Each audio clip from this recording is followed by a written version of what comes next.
These Happy Golden Years live. Let me just pull up my thing here. Live. Where are we? Why is this not showing, or am I on the wrong channel? Oh, there it is. Okay. There it is. Okie dokie. Artichoke. All right. Hi, everybody. Welcome to These Happy Golden Years live. I almost forgot about you guys tonight. Not terrible of me. I must be horsewhipped. Anyway, here we go on to Chapter 9, The Superintendent's Visit. And for patrons, for Sassy Saturdays at 9 p.m. The Superintendent's Visit, Chapter 9. I have only to get through one day at a time, Laura thought when she went into the house. Everything was still wrong there. Mrs. Brewster did not speak. Johnny was always miserable, and Mr. Brewster stayed at the stable as much as he could. That evening, while she studied, Laura made 4 marks on her notebook for Monday, Tuesday, Wednesday, and Thursday. She would mark off one of them every night, and when they were gone, there would only be 1 week more. Day after day, the weather grew colder again, but still there was no blizzard. The nights passed quietly, though Laura lay half asleep and woke often. Each evening she crossed out a mark, seemed to make the time pass more quickly. To look forward to crossing out one more day. All Wednesday night she heard the wind howling and snow beating on the window. She dreaded that there might be no school next day. But the morning the sun was shining, and there was no warmth in it. A bitter wind rolled the snow across the low prairie. Laura gladly faced it as she fought her way to the school shanty, breaking her path again. Snow was blowing through the cracks, and once more she let her pupils stand by the stove to study. But slowly the red-hot stove warmed the room, until at recess, Laura could barely see her breath when she blew it above Clarence's back seat.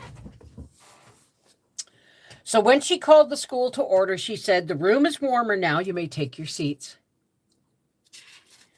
They were hardly in their places when a sudden knock sounded on the door. Who could it be? She wondered.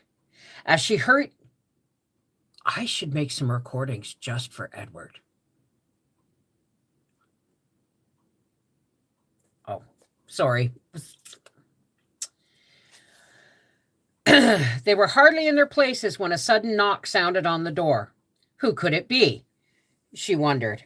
As she hurried to the door, she glanced through the window, but nothing was to be seen. At the door stood Mr. Williams, the county superintendent of schools. His blanketed team stood tied to the corner of the school shanty.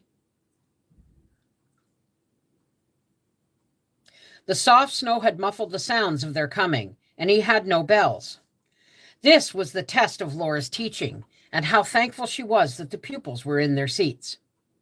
Mr. Williams smiled pleasantly as she gave him her chair by the red-hot stove.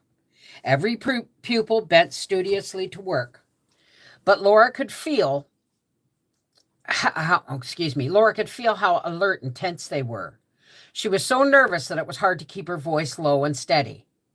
It heartened her that each one tried hard to do his best for her. Even Charles made an effort and surpassed himself. Mr. Williams sat listening to recitation after recitation, while the wind blew low and loud and the snow drifted through the cracks in the walls. Charles raised his hand and said, "May I please come to the stove to get warm?" Laura said that he might, and without thinking to ask permission, Martha came too. They were studying from the same book. When their hands were warm, they went back to their seat quietly, but without asking permission. It did not speak well for Laura's discipline. Just before noon, Mr. Williams said that he must go. Then Laura must ask him if he wished to speak to the school. "Yes, I do," he answered grimly. And as he rose to his full height of 6 feet, Laura stood still. Desperately, she wondered what she had done that was wrong. With his head nearly touching the ceiling, he stood silent a moment to emphasize what he intended to say. And then he spoke. "Whatever else you do, Keep your feet warm. He smiled at them all and again at Laura, and after shaking her hand warmly, he was gone. At noon, Clarence emptied the coal hod into the stove and went out into the cold to fill it again at the bin. As he came back, he said, "We'll need more coal on the fire before night. It's getting colder fast." They all gathered close to the stove to eat their cold lunches. When Laura called the school to order, she told them to bring their books to the fire. "You may stand by the stove or move about as you please, so long as you are quiet and learn your lessons. We will let that be the rule as long as this cold weather lasts." The plan worked well. Recitations were better than ever before, and the room was quiet while they all studied and kept their feet warm.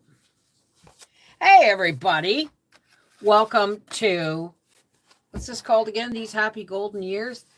Would you like another chapter? I have time. I'm not going live until 9 o'clock. I do have to set up, but I'm pretty sure if this chapter isn't too long, I will, yeah, it's not too long. Would you like? Yeah, there you go. Okay. Hey, Sinead McFarlane, how are ya? Almanzo says goodbye. Chapter 10. That Saturday at home, Ma was worried about Laura. "Are you coming down with something?" she asked. "It isn't like you to sit half asleep." "I feel a little tired." "It isn't anything, Ma," Laura said. Pa looked up from his supper. "That Clarence making trouble again?" "Oh, no, Pa. He's doing splendidly, and they're all as good as can be." She was not exactly lying, but she could not tell them about Mrs. Brewster and the knife. If they knew, they would not let her go back, and she must finish her school. A teacher could not walk away and leave a term of school unfinished. If she did, she would never deserve another certificate, and no school board would hire her. So she made a greater effort to hide from them her sleepiness and her dread of going back to Mrs. Brewster's house. There was only one more week. By Sunday afternoon, the weather had moderated. The temperature was only 15 degrees below zero when Laura and Almanzo set out. There was hardly any wind and the sun shone brightly. Out of a silence, Laura said, "Only one more week and I'll be glad when it's over." "Maybe you'll miss the sleigh rides," Almanzo suggested. "This one's nice," Laura said, "but it's so cold. I should think you'd be glad not to drive so far anymore." "I don't know why you ever started making these long drives. You didn't need to take them to get home the way I do." "Oh, sometimes a fella gets tired of sitting around," Almanzo replied. "Two old bachelors get pretty dull by themselves." "Why, there are lots of people in town. You and your brother needn't stay by yourselves," Laura said. "There hasn't been anything going on in town since the school exhibition," Almanzo objected. "All a fellow can do is hang around the saloon playing pool or in one of the stores watching the checker players. Sometimes he'd rather be out with better company, even if it does get cold driving." Laura had not thought of herself as good company, and if that's what he wanted, she thought she should make the effort. A little late, isn't it? To be more entertaining. But she could not think of anything entertaining to say. She tried to think of something while she watched the sleek brown horses trotting so swiftly. Their dainty feet spurned the snow in perfect rhythm, and their blue shadows flew along the snow beside them. They were so gay, tossing their heads to make a chiming of the bells, pricking their ears forward and back, lifting their noses to the breeze of their speed that rippled their black manes. Lifting their noses to the breeze of their speed that rippled their manes. Black manes. Laura drew a deep breath and exclaimed, "How beautiful!" "What is beautiful?" "The horses. Look at them," Laura answered. And at that moment, Prince and Lady touched noses as though they whispered to each other, and together they tried to break into a run. When Almanzo had gently but firmly pulled them into a trot again, he asked, "How would you like to drive them?" "Oh," Laura cried, but she had to add honestly, "Pa won't let me drive his horses. He says I'm too little and I would get hurt." "Prince and Lady wouldn't hurt anybody," Almanzo said. "I raised them myself. But if you think they're beautiful, I wish you could have been here seen the first horse I ever raced, Starlight. I named him for the white star on his forehead. His father had given him Starlight as a colt back in New York State when he was 9 years old. He told Laura all about gentling Starlight and breaking him and what a beautiful horse he was. Starlight had come west to Minnesota, and when Almanzo first came out to the western prairies, he had come riding Starlight. Starlight was 9 years old then when Almanzo rode him back to Marshall, Minnesota, 105 miles in one day. And Starlight came in so fresh he tried to race another horse at the journey's end. Where is he now? Laura asked. A pasture on Father's farm back in Minnesota. Yeah, because they had moved from New York to Minnesota, Almanzo told her. He's not as young as he used to be, and I need a double team for driving out here, so I gave him back to Father. The time had passed so quickly that Laura was surprised to see the Brewsters ahead. She tried to keep up her courage, but her heart sank. What makes you seem so quiet all of a sudden? Almanzo asked. I was wishing we were going in the other direction, Laura said. We'll be doing that on Friday. He slowed the horses. We can delay it a little, he said, and she knew that somehow he understood how she dreaded going into that house. Till next Friday, then, he smiled encouragingly as he drove away. Day by day and night by night that week went by, until there was only one more night to get through. Tomorrow was Friday, the last day of school. When that one night and only one day were over, she would go home to stay.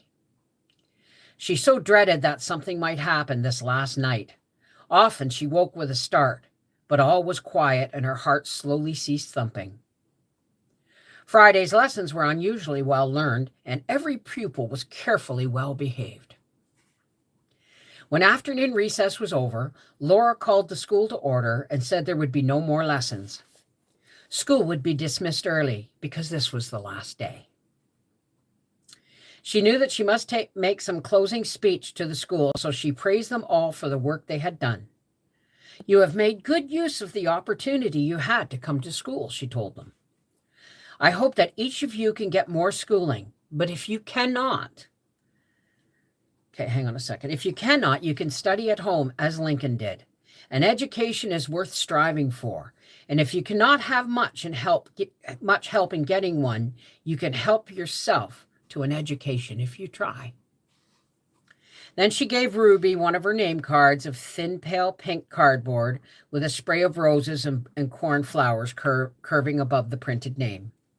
On the back she had written, presented to Ruby Brewster by her teacher with kind regards, Brewster School, February 1883. Tommy was next. Then Martha and Charles and Clarence. They were all so pleased. Laura let them have a moment to enjoy looking at the pretty cards and carefully place them in their books. Then she told them to make ready their books and slates and pencils to carry home. For the last time, she said, school is dismissed. She had never been more surprised than she was then, for instead of putting on their wraps as she expected, they all came up to her desk. Martha gave her a beautiful red apple. Ruby shyly gave her a little cake that her mother had baked for her gift. And Tommy and Charles and Clarence each gave her a new pencil that was carefully sharpened for her. She hardly knew how to thank them, but Martha said, it's us. I mean we. Thank you, Miss Ingalls. Thank you for helping me with grammar. Thank you, Miss Ingalls, Ruby said. I wish it had frosting on it. The boys did not say anything, but after they all had said goodbye and gone, Clarence came back. Standing by Laura's table and leaning against it, he looked down at his cap and his hands and muttered, I'm sorry I was so mean. Why, Clarence, that's all right, Laura exclaimed, and you've done wonderfully well in your studies. I'm proud of you. He looked at her with his old saucy grin and shot out of the room, slamming the door so that the shanty shook. Laura cleaned the blackboard and swept the floor. She stacked her books and papers, shut the drafts of the stove, then put on her hood and coat and stood at the window waiting until the sleigh bells came jingling and Prince and Lady stopped at the door. School was out. She was going home to stay. Her heart was so light that she felt like singing with the sleigh bells. As fast as the horses trotted, they seemed slow. You won't get there anywhere. Jeez and crackers. You won't get there any faster pushing, Almanzo said once, and she laughed aloud to find out she was pushing her feet hard against the cutter's dashboard. But he did not talk much, and neither did she. It was enough to be going home. Not until she thanked him nicely and said good night and was in the room taking off her wraps did she remember that he had not said good night. He had not said, I'll see you Sunday afternoon, as he had always said before. He said, goodbye. Of course, she thought, it was goodbye. This had been the last sleigh ride. Thank you for joining me for Little House series, These Happy Golden Years, Laura Ingalls Wilder. We have this book, which we're about a third of the way through, and then this one. And then you guys haven't voted on whether or not, I'll put up a poll, okay? I'll put up a poll about what we're going to read next because I'm not sure if I want to start the Anne of Green Gables series live and at book one. All right, so I'll put a poll up for you guys to answer. All right, take care, God bless, and thank you for joining me. Mwah! Love you. Absolutely. Poke, poke.